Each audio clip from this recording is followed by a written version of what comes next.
Сэтгэл нөлөөлдөг 5 зүйл. 1. Хоол. Хоол сэтгэлд нөлөөлдөг. Буруу цагт идэх, эсвэл эзэн хоол сайн шингэхгүй байх, эсвэл буруу хоол, уудсан хоол хүнс, сэтгэлд тань нөлөөлдөг. Дараа нь цаг хугацаа. Хоолндоо анхаарч чанартай сайн хоол хүнс хэрглэж бүх зүйл хэвэн, хоол боловсруулах тогтолцооны үйл ажиллагаа хэвэн гэж бодъё. Гэтэл гинтхэн л ямар нэг зүйл болчдөг, сэтгэлийг тань эргэлтэнд оруулдаг. Энэ бол сансрын нөлөө.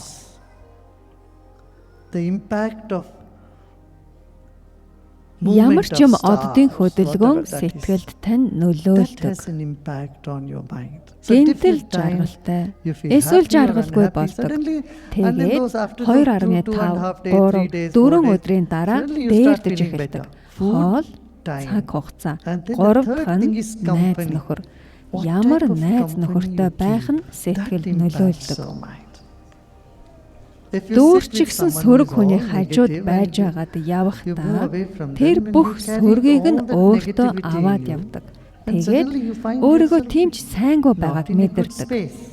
Харин сайхан найз нөхөртөөгөө хамт байхад сэтгэлд өөрчлөлт болж байгааг та мэдэрдэг.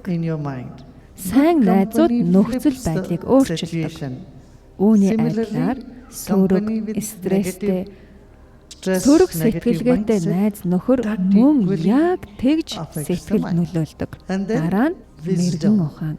Мэргэн ухаан сэтгэл нөлөөлдөг. Мэргэн ухаан амьдралын ухаарал. Амьдралыг ухаарсан таны ухаарал. Сэтгэл ялах шалахгүй тэглээд тэдгэрийг тэгээд байвал та таагүй байдалд орох болно. Энэ тийм ч таатай биш. Та өөрийгөө баригдмал, хязгаарлагдмал байдалд оруулдаг. Гэхдээ амьдралын, ертөнцийн, эргэн тойрон болж байгаа зүйлсийн өргөн уудмыг зурвасхан мэдрэхэд та зохицуулж ямар ч таагүй байдлаас гарч чаддаг. Тийм байдалтай тулгарлаач удалгүй давж гарч чадна.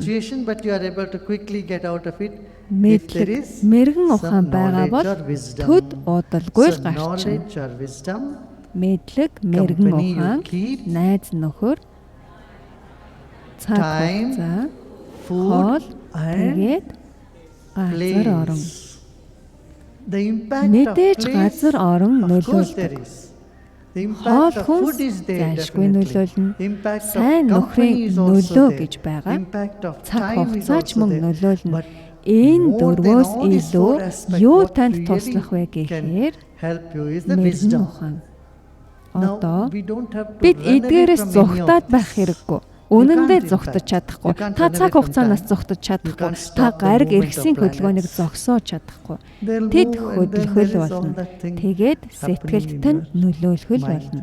Мэдээж та хоол хүнсэндээ анхаарч чадна. Гэхдээ хэд анхаарч болохгүй. Тэгвэл харин ч асуудал болно. Зөв үү? Та аялаад явж байлаа. Өөрийн иддэг хоолоо идэх боломжгүй бол тэгээд сэтгэл санаагаа өөмрүүлч гэж болохгүй шүү дээ. Нэг удаа American Airlines-ийн нислэгээр нисэж байхад баруун эргээс зүүн эрг рүү нисэж байсан шиг санаж байна. Миний хажууд нэг эмэгтэй сууж явсан. Ямар нэг зүйл болоод хоол халаагч онгоцны хоол халаадаг шарах шүүгээ эвдэрчихсэн. Үйлчлэгч эмэгтэй уучлал гуйгаад биднийг үнэхээр уучлаарай. Танд халуун хоолоор үйлчилж чадахгүй нэ гэд хүйтэн хоол авчирсан. Угаасаа би онгоцонд бараг иддэггүй л да багахан жимсэл иддэг. Гэтэл миний хажууд сууж байсан эмэгтэй үнэхээр бухимдсан. Хажуугийн эгнэн сууж байсан эмэгтэй үнэхээр бухимдсан. Би мөнгөө төлсөн бла бла бла гэж явж өгсөн. Үйлчлэгч эмэгтэй уучлал гуйгаад байгаа юм л да. Гэтэл нөгөө эмэгтэй тачгинж өгсөн. Сүртэй жүжиг тоглосон. Хатагтай бид юу ч хийж чадахгүй. Бид агаарт нисж явна штэ гэж хэлсэн.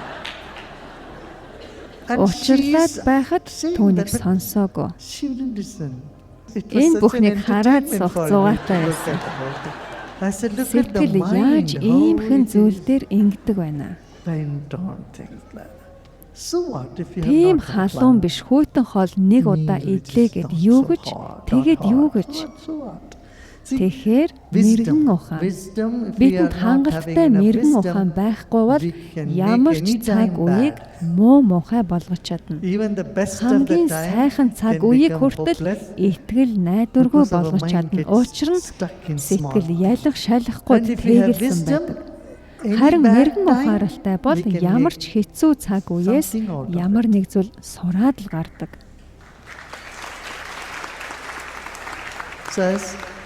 Тэгэхээр бясалгал хийдэг хүмүүс энд тэгтлээ санаа зовх хэрэггүй. Бясалгагчид чулуу хүртэл шингээж чадна. Та йоги бол юу идэх чинь хамаагүй. Юу ч идсэн шингээж архина. Хүмүүс хооллохоос өмнө хоолоо айцалж байхыг харж байсан байх. Та руу муу энерги ч юм уу тиймэрхүү зүйлээс болгоомжилж намаа шивая уншдаг. Хүмүүс ингэдэг. Идэхээс өмнө хоолоо айцалдаг. Зам мөрөөр замж, мэдлэгт байж, бясалгал хийдэг хүмүүст намаа шивая уншлага маш сайн. Намаа шивая зүгээр л цэвэрлждэг. Эсвэл намаа шивая эерэг энергитэй болгоход тусалдаг.